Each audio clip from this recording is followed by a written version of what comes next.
Jesus doesn't care about my weight. He made me beautiful and wonderful in his image. He designed my body the way it is. And so that has given me so much more love and acceptance towards myself.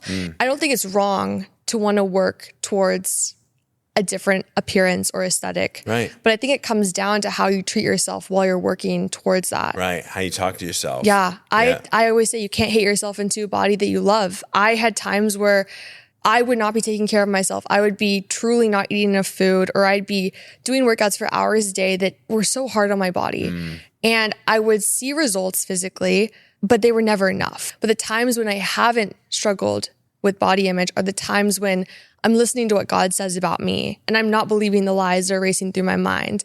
I'm truly speaking the truth over myself through affirmations. Yeah. And it has made the biggest difference. We believe that you are strong by design, and you were made in God's image to have a strong body, mind, and spirit. You're listening to the #1 Strength and Health Authority podcast in the world.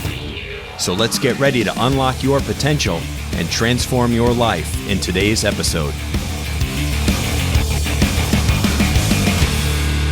Hey, ladies and gentlemen, welcome to another episode here on the Strong by Design podcast. Hosting today, your favorite, well, maybe not your favorite coach, actually. Might be like third. This is Coach Chris Wilson. We have lots of coaches here at Critical Bench and several hosts on the podcast.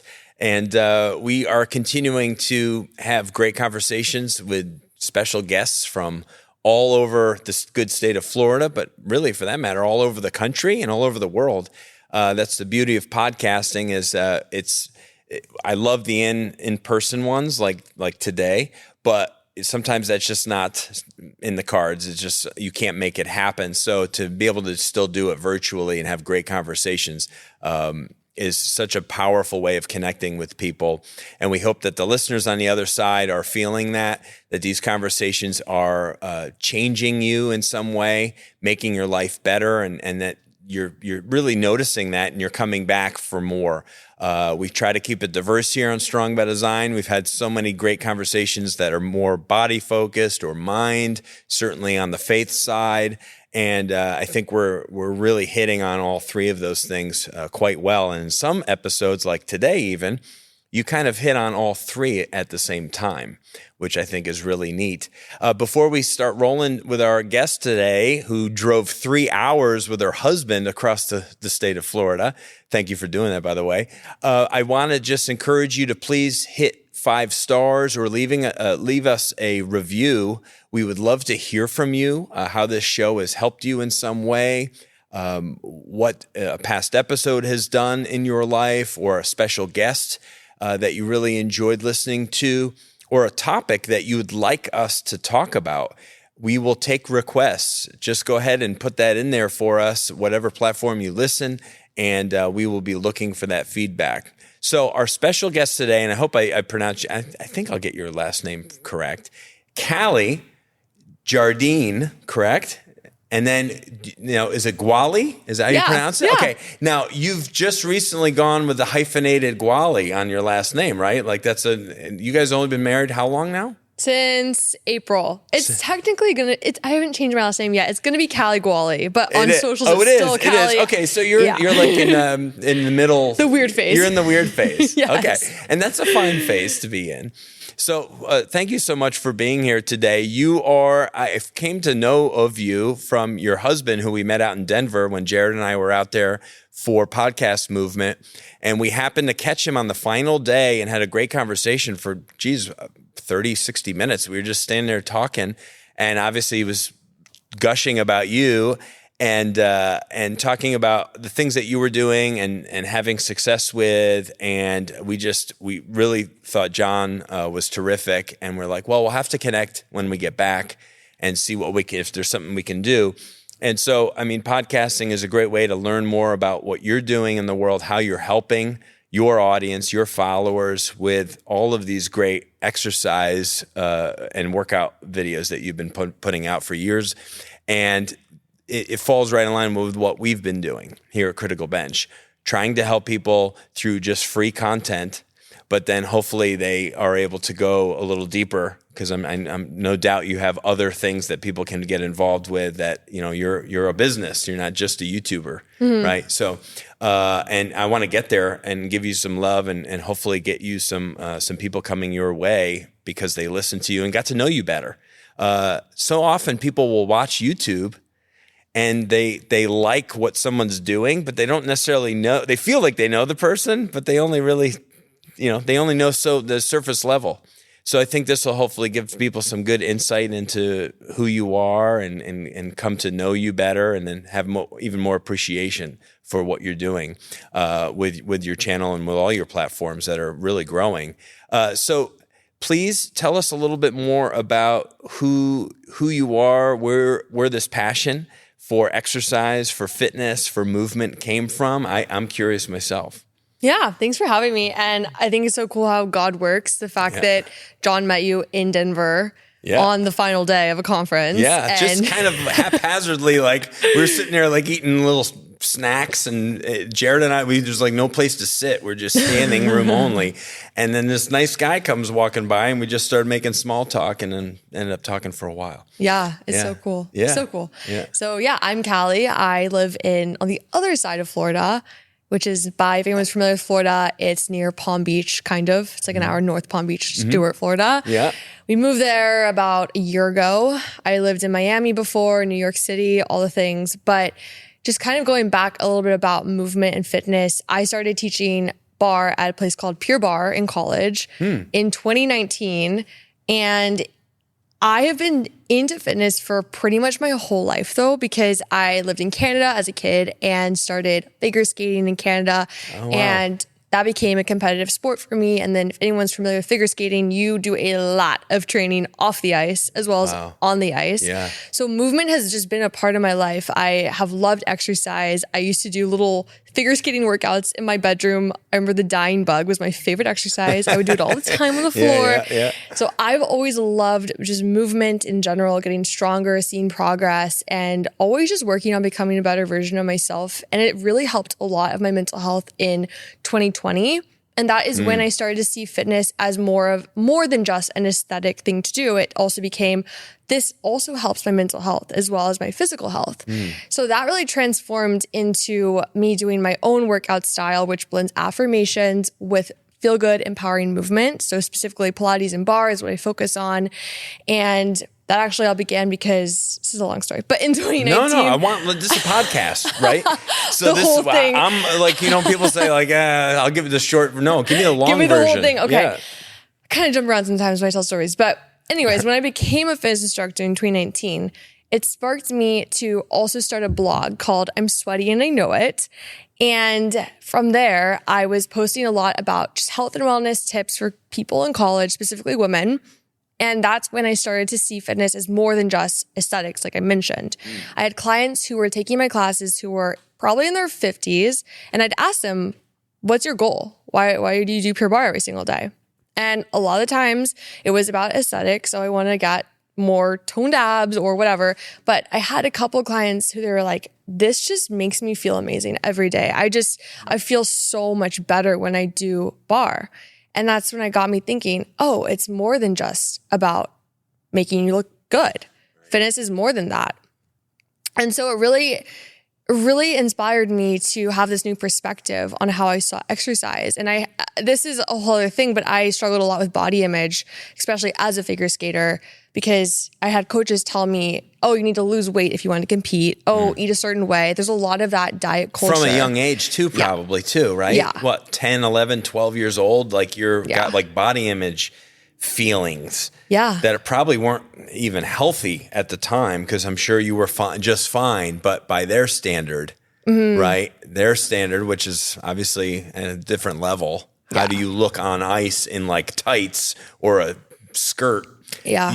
And that has to be incredibly hard for a young person It's to kind of deal with those. Yeah, damaging on some level, right? Because you don't know. That's your coaches are the people, the adults you trust, you look Right. up to. So you don't know any better. And so that is how my brain was wired at a young age.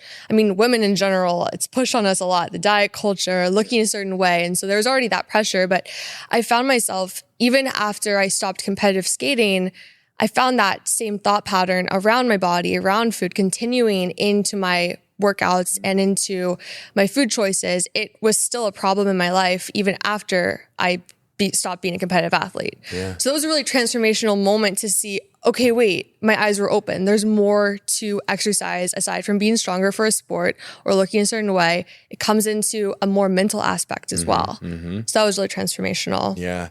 And I've learned a lot just in recent years about how our physical bodies impact our brain function.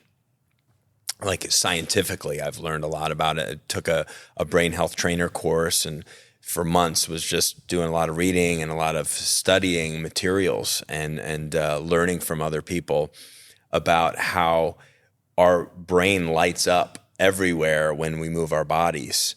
And people who are more dormant or idle or sedentary and don't have that are really doing a disservice to their brain and the way they feel and their mood and all of these things. And from past experience, there was a period of time prior to me working for Critical Bench where I was a general manager of a fitness and health center that really serviced kind of a retirement community, a lot of tennis players and I would see, we did a lot of silver sneakers classes in our group exercise room. And I would see these people 60, 70, 80 plus years old who never missed. They came because that class, as simple as it is for young persons, someone like you or your husband, to do what they're doing in those classes, throwing a ball, sitting in a chair, throwing a ball in the air and catching it, or, just moving with body weight, standing up, sitting down and stuff. Those people would light up. They would be excited for the class when they came in and like floating down the stairs on their way out. And because a lot of these people, that's all they had. And they were retired, men and women, 60, 70 plus, retired. What do they have to do in life, really? Anymore in terms of if they're not working, they have free time to kind of do whatever they want.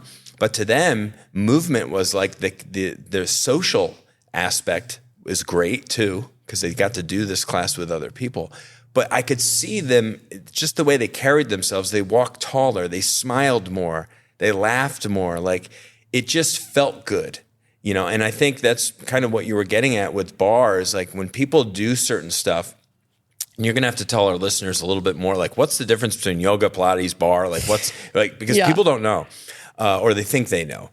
But like those movements, often just with body weight, it's a certain way of moving that really opens things up, your spine, your hips, and it lights you up. It does make you, it feels like you breathe better. It feels like you walk taller, right? You look different when you do exercise like this. So talk a little bit more about what those different things are that you are doing on your YouTube channel, but just for our listeners to have an idea of like, what is the difference between those things? Yeah. So first of all, bar is actually a blend of Pilates, bar, and yoga / stretching. Okay. Think of it like you're doing the movements to the beat of the music. It's a very fast-paced class. Mm-hmm. Think small movements, really small movements. Some so small you can't even see them. Right, like almost isometric. Yeah. In a way, right? Yeah. And you're holding these positions, oftentimes standing, right? Like standing up or one bar. leg, holding onto a bar. Is that where the name comes from? Because you're using the ballet bar. The ballet bar. Mm-hmm. And but continue. So you're holding these movements sustained to music now, so it's kind of rhythmic in a way. Mm-hmm. Yeah. So when I became an instructor, it was so funny because I didn't realize how challenging it really was. I took bar classes while I was a figure skater. It's a whole other part of my story. Is I got I had a knee injury while I was skating, and a lot of the movements off ice is very high impact. And so while I was doing physical therapy, I wasn't able to do all the training on ice or off ice. And then my mom found Pure Barre, and I was too young to even take the class. I was 15 at the time. She had to get special approval. And that's when I fell in love with barre. I was like, this is insane. I love it. I already love dance in general. I love figure skating, but it's literally ballet move. You're doing, for example, positions, you go into first position, second position, different ballet positions, but then you're doing sculpting, strengthening movements in those positions. So lots of pulses, lots of pelvic tilt. They call it tuck in barre. So lots of tucks, circles, all the things. It's so much fun. I love it. Wow. So that's barre. And it doesn't require like any other equipment, so to speak, other than something to hold on to. A lot of people might just think of that bar along the wall, right, in like a ballet room, right? And that's where you would do a majority of these exercises. But what's a good option for people if they don't have that? Can they just hold on to a back of a chair or something? You can do chair, can do kitchen counter, a wall. You don't need anything to hold on to if you're feeling crazy. Yeah. And you just want to do balance challenge. Okay. But yeah, that's barre. And then Pilates, think of it, slow it down a little bit. It's all about control, a lot of balance related stuff. Breath is huge in Pilates. So focusing on breathing, there's different fundamentals in Pilates, and that is one of the biggest things is exhaling on the harder part of the move and then inhaling as it gets easier, connecting the breath to the movement. It's huge in Pilates. I would say the movement in Pilates are typically larger than in barre. Barre, it's a lot of small, tiny movements. Okay. Pilates, it's a lot more control and slower, larger movements. Very low impact though. And a lot of times Pilates, you can do it so many different ways, but mat Pilates is usually done on the mat. So you're on the ground. Which would look to people like yoga, right? Right. People go, oh, well, that's yoga. Okay, well, so then what's the difference there if it's mat Pilates versus yoga? Is there a difference? Yes, okay. Definitely. Okay. That's a question I get all the time. Okay. And I would say yoga, it comes down to what are your goals, right? Pilates is, I would say, more about strength, balance, and control, mobility. Yoga is also about strength, but there's a lot more of stretching and restoration that comes into yoga. I think there's a lot more mindfulness in yoga. Meditation, mindfulness, yeah.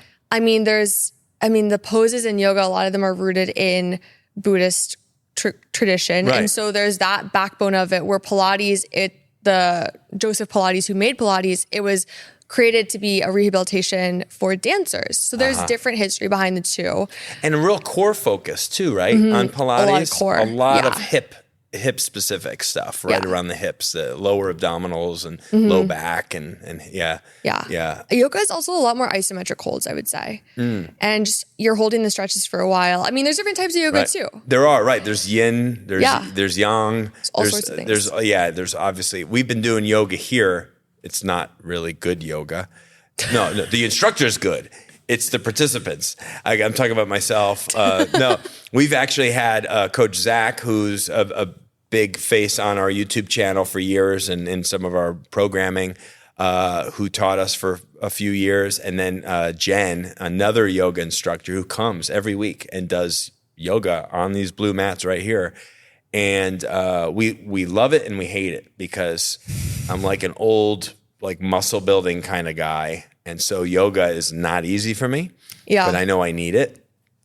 Or Pilates or barre. I benefit so much from that type of stuff because so much of the other lifting I've done in my life. So rehab, you said, is like, that's where Pilates kind of came from, is like, it's a rehab form of exercise. It's really gentle on your body. And it's gentle. And that's why people are drawn to it because they do feel better doing it, right? Like rehabilitation, while it can still be challenging and exhausting, there's something to it about, like, I know when I'm done with yoga, and which I would say our yoga is probably bordering on like more Pilates type stuff. I just feel better even though I'm sometimes a little bit sleepy, if she's closed with like some mindfulness kind of like restorative, I've like, fallen asleep. So yeah, I've definitely fallen asleep. I do.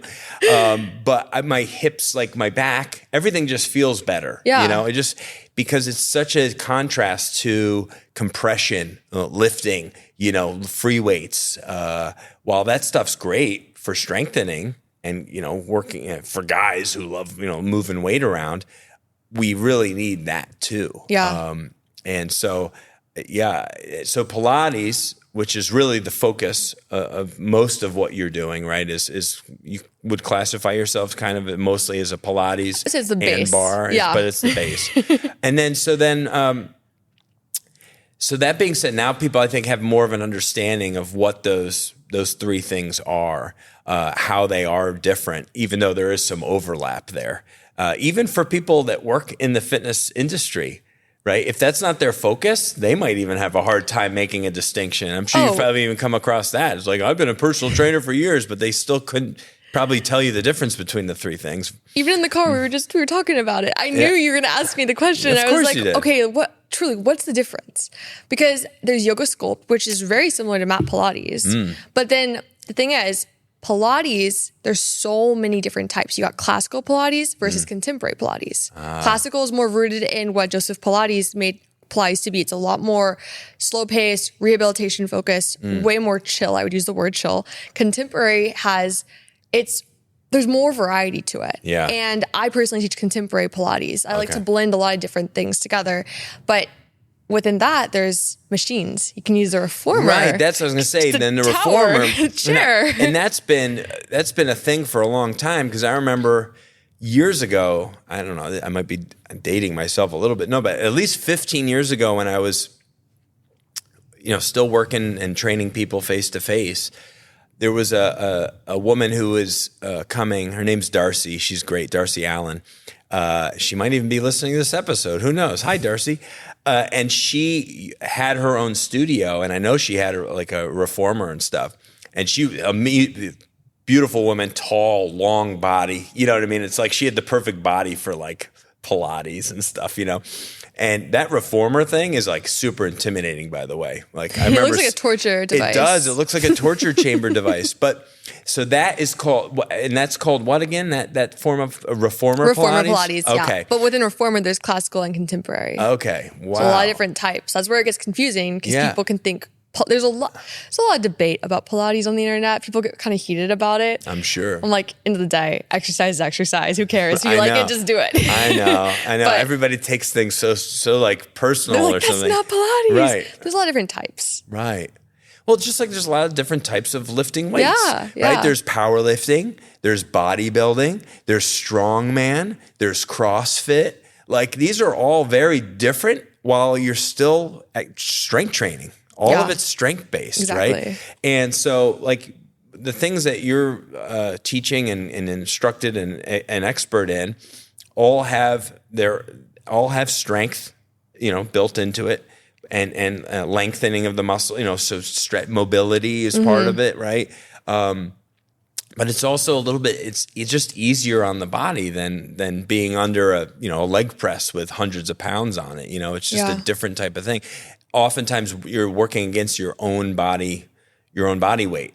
Like body weight in calisthenics, for people who aren't, people listening right now who maybe aren't moving enough in their life, start with just body weight in calisthenics. Still really hard. It still can be super hard. And I've seen some of the most fit, buff, ripped looking dudes who were like the guys hanging on the monkey bars doing like tricks and stuff. Yeah. And that's mostly what they do. They're not in the gym necessarily under lots of weight.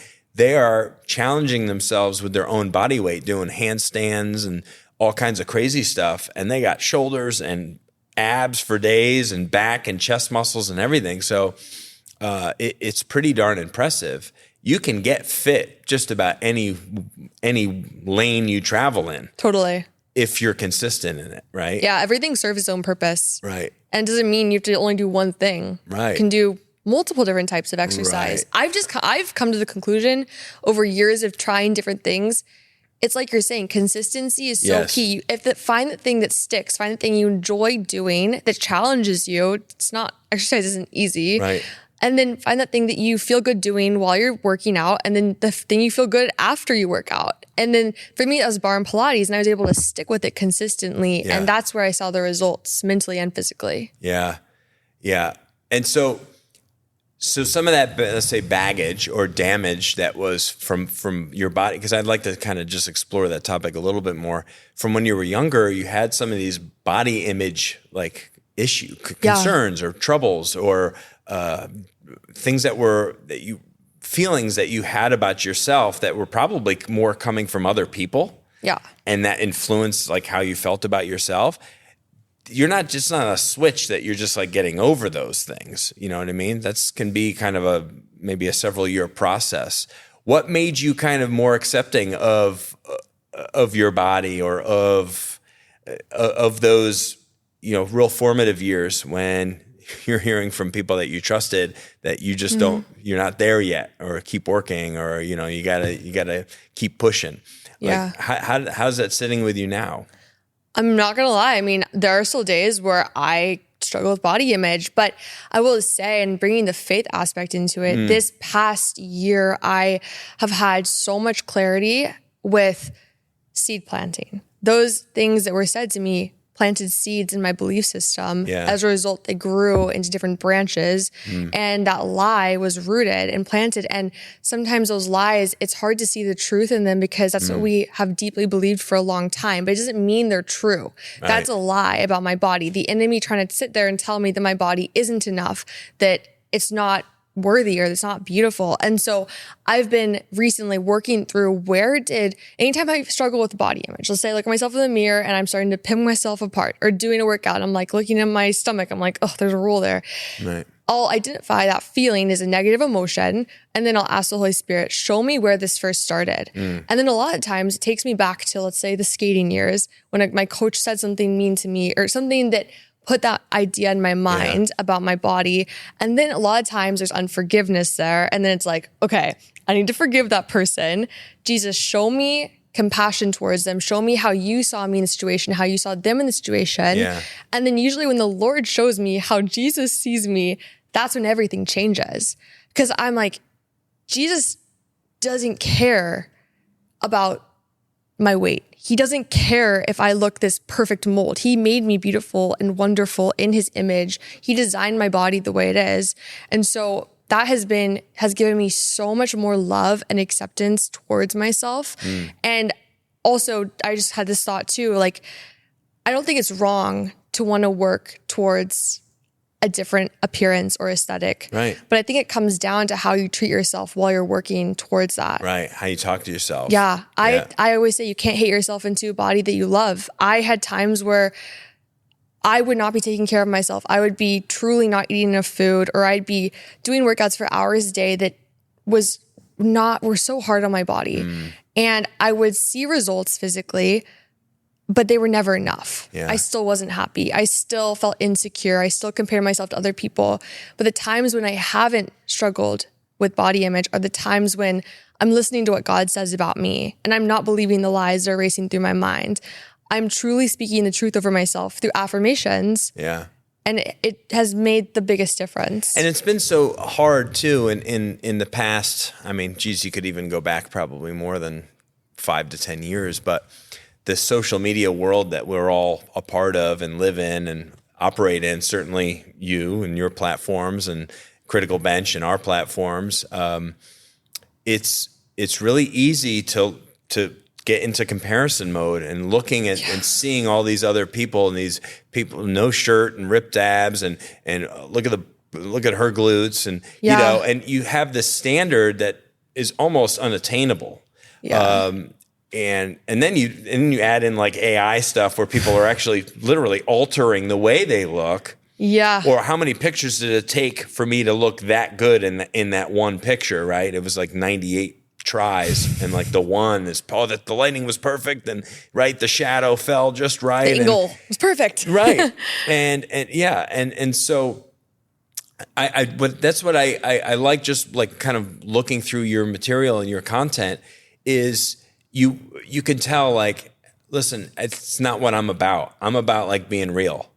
You're this. I like it. You're like this. What is it? I'm sweating. I'm sweating. I know it. I'm sweating. I know it. Like, I like it because it is. It's just more like you're trying to help people exercise, feel better, and that's. I think when you're trying to do it the right way, the side effect is I'll look better. That's the side effect, but that's not the reason I'm doing it. I'm doing it because I know it's good for me and it makes me feel good. Yeah. And then that nice side benefit is, and I'll burn some unwanted fat and stay firmer and truly taking care of yourself. Yeah, it really is. It is taking care of yourself. That's that mind-body connection, right? Not torturing yourself, taking care of yourself, seeing our body as the temple of the Holy Spirit. Right. The way the Lord made us. That's right. Changes things. And doing it from I like, because, you guys are young and vibrant and, good looking young couple and stuff, but you're getting things that, like, I think a lot of young people miss or will overlook. Mm-hmm. They don't get it maybe with years, hopefully comes some wisdom, but it's always good to learn from others, maybe mistakes or things that you're recognizing from a younger age. That's not the way it should be. Right. And you're getting it. And that's a really like really good, mature way of like seeing things. It's a really good perspective. And so it feels good as like an older man. I mean, I have to classify myself there, but it's really good to see like that next generation kind of getting it. Yeah. Because I'm trying to fight it. I'm trying to like in the Pilates space. Because you can be sucked into it, right? Oh yeah. I mean, there recently, like several days ago, actually, I was scrolling on Instagram trying to find inspiration, but I mean, got sucked in the spiral, And I left feeling terrible about myself. Yeah. And comparison was so real. And in that moment, I had this little like switch in my brain. And I realized, I'm like, that's the type of content I don't want to make. That's the content that makes women feel bad about themselves and makes them feel like they're not enough. Because I know I take care of my body. I know that I'm a very healthy person. And still, watching that content, I was like, oh, I'm not doing enough. Mm-hmm. Oh my goodness, like my body doesn't look like that. Yeah. Something must be wrong. And so like you're saying, I'm on a mission to break that talk and that way of making a lot of clickbait workouts on social media, specifically in the Pilates space for women, because there needs to be more empowering content out there that's speaking the truth over people who just want to get healthier. That's right. Yeah. That's what I feel that we've strived to do here as well. That's why we have men and women of different backgrounds and different body types. And we can offer, with our Monday Live workouts and stuff and all of our other content, never mind the weird noises from outside. I don't know. We're in like an industrial area here. I've mentioned this in the past on the podcast. And when we sit in the compound, rather than like in one of the offices to podcast, we get some of these extra fun noises from the parking lot, from God knows what's happening outside. Maybe aliens are coming. I don't know. Just weird noises. Yeah, we have an airport right next door too, by the way. You guys maybe drove right past it. I don't know. We get Coast Guard helicopters over the building. Oh, right in the middle of filming. Oh, it's a killer, especially if it's like a product. But with a podcast, we can just talk about it, which is fun. But it's such a good thing for me. I feel like just to be part of something that I know is really helping people on the other side to hopefully feel like they are good enough and that the standard isn't like unattainable. Mm-hmm. The ideal is not just like, if you're a dude, you have to look like Mike O'Hearn, or, you have to have like, you have to be a sub 10% body fat or something to be healthy. Like that actually in a lot of ways is not healthy. Mm-hmm. It's not really sustainable. I mean, the crabbiest, moodiest people I've ever been around in my life are people who are preparing for a bodybuilding show or a figure competitor. Like they are miserable. Yeah. I actually saw a dude. I mean, this is funny because we can storytell on podcasts. I saw a guy, Jamie DeFelice, a guy I worked with. This is 20 years ago. over 20 years. This is like 25 years ago. I worked up north for a world gym chain, and I had clients, and I worked at the front desk. And this guy was a Mr. Connecticut at one point. He's across from me. I'm working at the desk. He's across from me eating steak and eggs for like however many days in a row, preparing for his next bodybuilding competition. In the midst of our conversation, I see his whole character he's miserable, right? By the way, he's like 8 weeks in, and he has another so many weeks, and he's already won titles, and he's already like hit the kind of the top of the food chain in that world. And I saw him put his fork down. He was like over it. And he's like, dude, I'm going to get a box of donuts. You want some? I'm like, what? What did you just say? I saw him quit. Like, because he was over it. Yeah. He was over like the misery of this ideal that is not a sustainable thing. So what we're seeing oftentimes with the pictures and the reels and the videos and stuff, we're seeing people that actually oftentimes are pretty miserable in their everyday life, but they're trying to maintain some type of look or standard to appease their audience, right? At the cost of probably their livelihood on some level, right? Because he was miserable.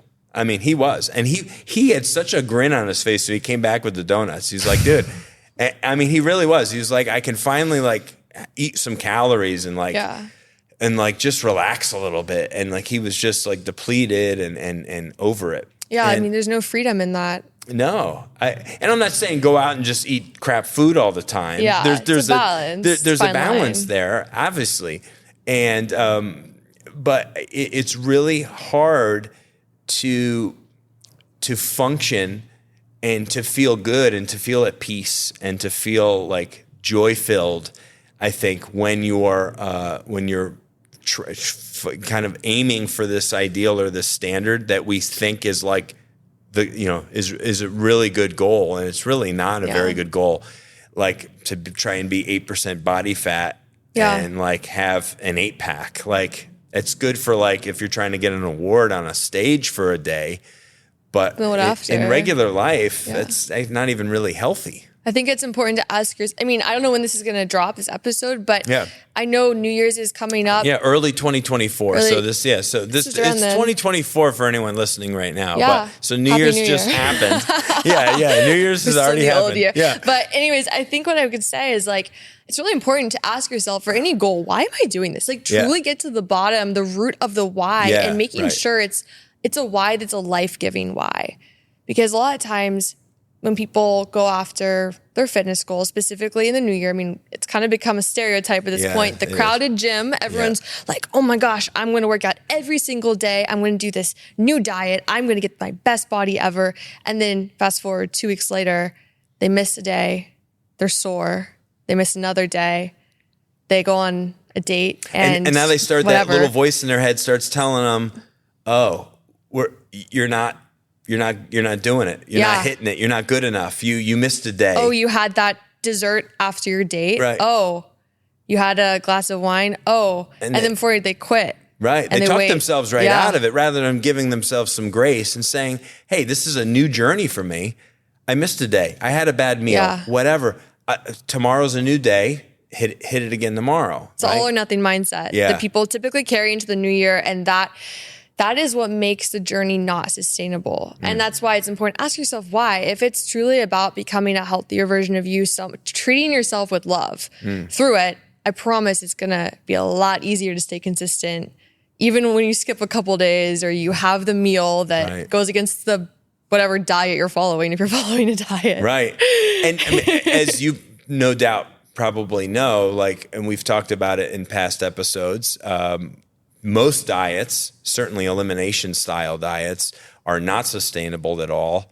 Oftentimes are very unhealthy. The healthiest people I've ever met actually encourage you to eat carbs, where, it becomes like the thing, like, don't eat carbs, carbs are killers. It's like, well, keto. It depends on ruin my stomach. It depends on what that, I don't think I do think, listen, I love my steak. I love my red meats. I love that stuff. But I don't think like our bodies we're omnivores. Our bodies are not designed, we're not felines. Our bodies are not designed just to eat meat. Like that's it. Like nothing else. Like our bodies enjoy and benefit from red meat as they do from fruits and vegetables, right? As they do from other things, good starchy carbohydrates, like from like potatoes or from yams or things like that. Yeah. Like you can't tell me that that's ultimately not the best way to eat, is to just, monitor how much crap you're putting in, processed crap you're putting in your body, and stick to whole foods as often as you can, and make protein like a goal of every meal, that you have a good amount of protein, since we can't function without it. Our brains and our muscles. This helped me a lot, protein. Yeah. Have you heard of the crowding out method? Crowding out method. Ooh. Maybe I have, but by a different name, but please do share. It honestly changed my life with eating, because I used to be really big into fad diets when I was having my whole life body image struggles. Most people are. Yeah, I thought that was the only way. Juice cleanses. Right. And I kind of mentioned keto messed up my stomach for a bit, and it got me into intuitive eating. And then from there, I actually got holistic health coach certification, because I was really into, okay, let's learn more about food, how we should eat, all the things. I learned about crowding out method, and basically what it is. A lot of times you'll notice people say or drop the word, I'm going to cut out sugar. I'm going to cut out carbs. I'm going to cut out whatever. Psychologically, when you say cut out, think about it. If you have a kid and you tell them you can't have this brownie or this candy, what are they going to think about? What do they want? The candy. They're going to keep thinking about it. I want it. I want it. So when you tell yourself, I can't have sugar, it's going to probably make you think more about the sugar than you would if you didn't restrict that from yourself. Right. Crowding out is basically pushing out the not so healthy thing with a healthier alternative. So for me personally, I'm a big hot chocolate girl. I love hot chocolate. I had hot chocolate a few nights back, it's actually. So good. My wife's like, what are you making? Like she heard me heating like milk in and out of the and I'm like, and she's heard me stirring. She's like, what are you doing? It was like 9:00. And I'm like, I'm making a hot cocoa. Because it was chilly out, I felt like it's wintry time in Florida. Yeah. It's, once it's below 60, it might as well be, 30 in Florida. So it felt like a hot cocoa night. Anyway, I cut you off. Oh, I love hot cocoa. Anyways, year round, I like hot chocolate. It's like my favorite. So I like Starbucks hot chocolate specifically. I think there's something about it so good. But anyways, I figured out if I make myself a hot cacao, which is I use lactate milk, 1 tablespoon of raw cacao powder, or cocoa powder. Right. And then I'll do whipped cream on top. I froth the cacao with the milk. It makes me a delicious hot chocolate. Yeah. Crowds out that nighttime hot chocolate with a healthier option. Thus, I don't think about the sugary hot chocolate. So essentially, it's crowding out the thing that isn't as healthy and replacing it with something that's going to benefit your body and still your mind, because it's delicious. That's right. That's really helped me a lot. Yeah. No, that's really good advice. I think when you're right, when we tell ourselves something like, can't have this, it's like, you can't go in that room, that door's locked. You're like what's a kid want to do? Like, what's behind that door? Yeah, exactly. Like, I want to get in there. And when we do that to ourselves, when it comes to food, we are really kind of hurting ourselves. It's fine in the short term. Like anyone can do anything for a week or 4 weeks if they're getting ready to fit into a suit or a dress for a wedding or something like that. But sustainability, what's the long-term approach? And that's actually the healthy way to get where you want to be ultimately, right? You don't want to be yo-yoing up and down. And so I think that's great advice. Just crowd it out with a better, healthier option that still satisfies that desire. What I'll do sometimes too, I don't need to have a bowl of ice cream. The best way to not have ice cream is just don't buy it. Like, so I've actually found that works great. And the kids are a little bit annoyed because I have 2 kids. I have a 12-year-old son and an 8-year-old daughter. And like, there's no ice cream. Like, they want ice cream. I'm like, I know. And the trouble is everyone eats it. Like mommy and daddy eat the ice cream too. So no, what I'll do in place of that is like, I love like a good crunchy peanut butter with like apple wedge. It gives me that it satisfies all the same things that I want from that bowl of ice cream. Something that's a little sweet, something that's that just it hits my palate the right way, that's satisfying, and I don't need a whole ton of it. I just want something, but a small apple sliced up where I can dip it into some like crunchy peanut butter. That gives me just as much pleasure, if you will. And it's so much more nutrient dense. Yeah. Just crowding out right there. It's crowding out like You're already doing crowding out 101. So no, I think anybody can benefit from that, that approach when it comes to food. And so no, that's really good advice. So now our listeners have gotten to know you a little bit better, obviously. I want them to be able to come to you and do some of your great workouts and stuff. So share, guys, I know you're huge on YouTube. Talk a little bit about that. You're really big actually on X. Or no, sorry, not TikTok, right? Yeah. TikTok, you have like, I was scrolling. I'm like, whoa, she has like a really big TikTok following. And then also obviously even on Instagram. So just give everybody where they can go and get your content. Yeah, so on YouTube, I post a lot of beginner-friendly workouts. It's a really great place to start and just try out my style, see if you like it. My YouTube channel is Callie Jardine. I might change it to Callie Gwali soon. So that's a big decision, right? I know. I want to so bad. But, it's one of those things where it's like, it's been Callie Jardine for a bit, but I might change it soon. Are you going to go just rip the Band-Aid? And are you going to go hyphen Jardine Gwali? I don't want to. I want to go. I think I'm going to tell people, change it. I think if you do, I think it'll probably feel weird for like a minute, and then after a few months, I think it'll be just fine. If people search Callie Pilates, it'll show up. That's what I mean, right? Yeah. So yeah, I think the thing that you're doing great there is on your channel is what our focus became last year in 2023 was to do a lot of get back to our roots, and what made us so good is the follow along workout experience, right? So people can join you. All different lengths of workouts, right? From little mini short ones, probably 5 minutes long, up to 20 minutes plus. Yeah. And they can do them in the comfort of their own home with little or no equipment. And they're just following you along, right? Doing these Pilates routines. Yeah. And the YouTube, I found a lot of people who do YouTube workouts usually are pretty new to fitness. Not everyone, but a lot of people, or they have never done Pilates. They're more beginner. Yeah. So I have a lot of no equipment YouTube videos. And then I have an online studio, an app called Sweaty Studio. So that's where I have the longer workouts, live classes, monthly challenges, all sorts of equipment requiring workouts, tons of variety there. So that's where it's kind of like the home base. That's home base, yeah. Yeah, but then Instagram is more of an overarching wellness, health and wellness, lots of balanced lifestyle, body image, things, advice, tips and tricks, faith-based stuff.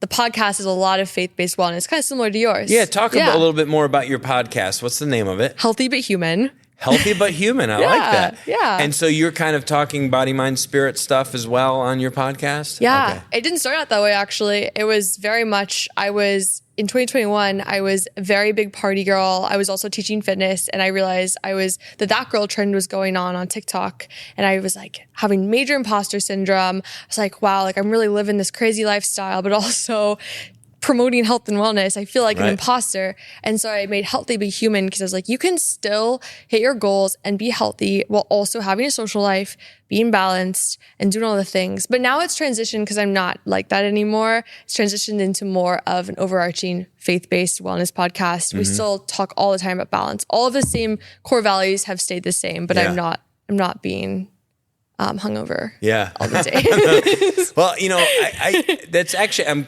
I'm glad that you shared that, just because I think so many of us, like, there's like different ways we can go, right? Once we hit like this post-high school life, like this like college age, early 20s, like there's different routes we can take. We can take I want the party lifestyle. I have the budget now, or I'm making my own money. Budget. Yeah, I have my, whatever that budget is. My intro job. Yeah. I'm rich. But I have the money I could go out every night if I wanted to, right? And just every day is a party after work.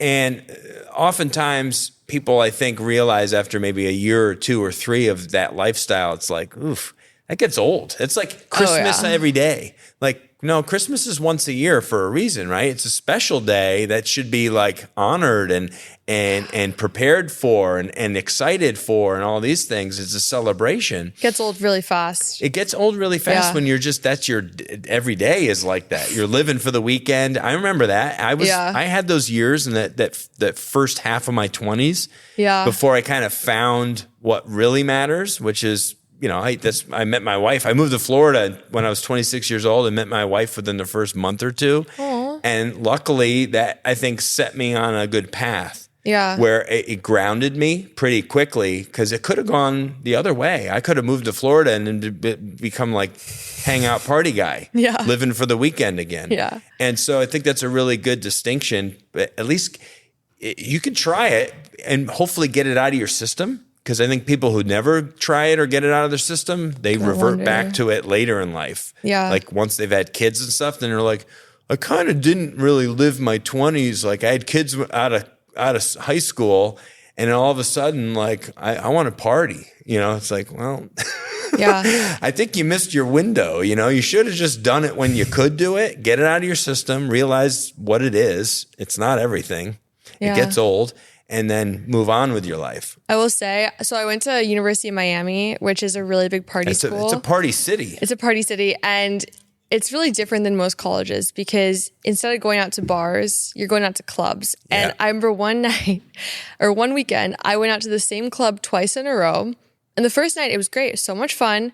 Second night, I get there and I just remember looking around the room and I'm like, it's the exact same as last night. There is nothing different. It is the same people, the same thing. Same music, I was same everything. like, this kind of sucks.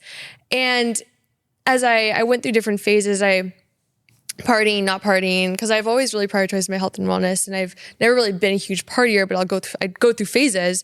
And I remember one time I just come out of a 4-year relationship in college. I was back in it again, wanting to party every night, all these different things. And I remember I kind of asked myself, I woke up one night, I went out and got blackout for the first time. It was a terrible experience. I woke up in my room, in my clothes from the night before, and I was like, why am I doing this? Mm-hmm. And I had that thought again several months later, had a horrible experience drinking. And I was like, why am I doing this? Yeah. And I think a lot of times, I don't want to make an assumption for everyone, but usually binge drinking or getting super drunk, blackout drunk, there might be a reason why. That could be something that's maybe negative, something you're coping with. I was trying to cope with uncomfortable emotions and I wanted to numb them. Yeah. So I think in terms of partying, I can just say like, I still drink wine here and there, but if you're going out and going crazy, really ask yourself from a non-judgmental place, like, why do I do this? Right. Is this truly fun for me? Right. Am I trying to get over something or numb myself or just something I'm not at peace with that I'm just trying to avoid, right? Because it's a short-term solution. You're going to have long-term negative side effects. Yeah, I've just never seen it be super productive for people to live that lifestyle. I've shared in the past, I grew up in a home with a dad that was very much a functioning alcoholic, like by the book's definition of it. Every day he drank from lunchtime to the evening, had a great job. It was business for himself, had his own business, very disciplined in everything he did. He was just an alcoholic, functioning alcoholic. And it didn't benefit his temper and everything else. It didn't benefit his abusive, verbal and physical abuse and stuff. But I've noticed it in other people who cling to it and they seem stuck in life when like that's like a major part of their life is like drinking and getting together with people and drinking a lot. And it seems to hold them back from greatness, from their greatness, their potential, because maybe there is something that they're trying to, and I'm not trying to turn this episode into like a, what do they call that when you people walk into a room and it's a AA? Yeah, like an AA. No, but like a intervention. Intervention. I'm not trying to turn this into like an intervention episode, but, again, we kind of go in all directions on the podcast oftentimes because all these things do tie together. They really do. And and I think if you have an addiction or something like that is something that you're doing routinely that really doesn't have like why do people drink? Do people drink maybe one or two drinks? Well, that's different. But if you're going out all the time and you're drinking and getting drunk, then I feel like that's kind of like a next level thing. Yeah, it's like an addiction. Yeah. And it goes back to even fad dieting, like an extreme of something. Yeah. Why are you doing that? Yeah. Why are you doing it? Question yourself about that. Like, and how is that really making your life better? Yeah, is it making it better? Right, yeah. Right. And long term, what's that look like? Yeah. Are you going to find the love of your life in those moments? Are you going to land your great dream career in those moments, right? Are you going to make a family in those moments? Are you going to have a coming to God situation in those moments? Are you going to meet your best friend in a? Probably no to all those questions. Yeah. You're really going to learn who your friends are and who cares about you, and certainly in that stuff. True. But we've all seen people's demise when they make that like their focus.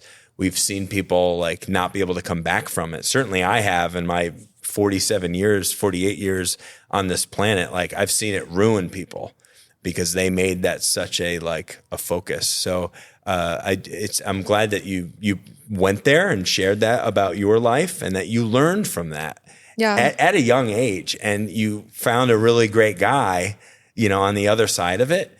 And that's not what you're living for, right? You're living for like all these other amazing things in life. But it doesn't mean that you can't sit and have a nice glass of wine with your husband.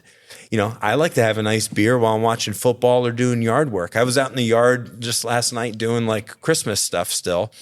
And my daughter's out there, and I enjoyed a nice beer on a cool night doing Christmas decorations and stuff. And it felt, and it's like enjoyable because that's me, but I wasn't doing it for the I'm going to have 6 more so that I'm like wasted by the end of the night. Oh, yeah. I had my one, and I was very happy with that, so I'm not saying, but everybody's a little different, right? Some people can't have one without having 10, so it's different. Yeah. And I think it's like, I'm definitely sharing this not to judge people, but end of the day, like, the Lord really worked even through my struggles. He's turned them into strengths. I mean, the fact that I can sit here and share this story in hopes that maybe someone who is struggling with alcohol or with loving their body, that it'll catch their attention and they'll be like, wait, there is a light to the end of the tunnel. Like there is a way out of this. And I mean, God still will work everything for the good. And if anyone who's listening is maybe in a dark place right now and feels like, dang, like, this is really like holding me back in my life. Like, I just don't know how to keep going. Like, press into God because He is your strength and He is going to get you out of it. And He got me out of it. I found the Lord in the midst of all of this. Wow. That's when I came back into my faith. And even though I would wake up and I was like, had a raging headache and I was hungover and I felt like, wow, what is this life? Like God, He was still there and right next to me. Jesus was still there. And I've come out of it a very different, stronger person. And I really feel like it's truly comes down to the Lord helped me through it. So that's my encouragement to anyone listening. Oh, that's great. And I didn't know that necessarily about you, obviously, setting this up. It just has a way of working its way into our conversations with so many guests over the years. It was a holistic health conversation or fitness-based conversation. All of a sudden, it ends up kind of going back to their faith or their walk with God, and it's pretty cool when it's just people can't help but share like the goodness that they've found in their life. It seems oftentimes without sharing some about their faith. Because fitness didn't change my life. Jesus did. Right. Yeah. It's it pretty cool. Fitness helps my life. But. Right. Yeah. That's pretty awesome. Well, I appreciate you obviously making your way across state here and for sharing so much about your life. And I know there's someone listening on the other side, probably more than one, that has really benefited from this and been inspired from it. And will obviously seek you out and be able to follow you and exercise with you. So I think it's great So just so much love for that. So again, Callie Jardine, soon to be Callie Guali, most likely, but they can find you by just probably doing Callie Pilates on YouTube. On YouTube. And pretty much any platform, right? What's your handle again on Instagram? Instagram and TikTok are I'm Sweaty and I Know It. Right. And then my podcast is Healthy But Human, and my studio is Sweaty Studio. Yeah, that's great. Yeah, all your platforms are so much fun. Somebody's probably doing a really good job helping with that, and obviously everything really looks good, user friendly. Love the colors and the energy. It's all really, really terrific. So we appreciate you, listeners. I promised you a good one, and we delivered, and then some on this episode on Strong by Design. We thank you so much for coming back, for listening, for giving us ratings and reviews, and for sharing these episodes with someone that you care about, a friend or a family member. I encourage you to share this with just one person. That really helps the show grow and reach more people. That's all we really want to do with Strong by Design. The show is currently not monetized. We don't do this for profit. We actually just do this as a ministry through Critical Bench, a way to have meaningful conversation that can help people in some way. And it helps me every time I have these conversations. It helps me. I grow. I learn about these amazing men and women that we have here. So what a blessing for me and for all of the hosts here on Strong by Design.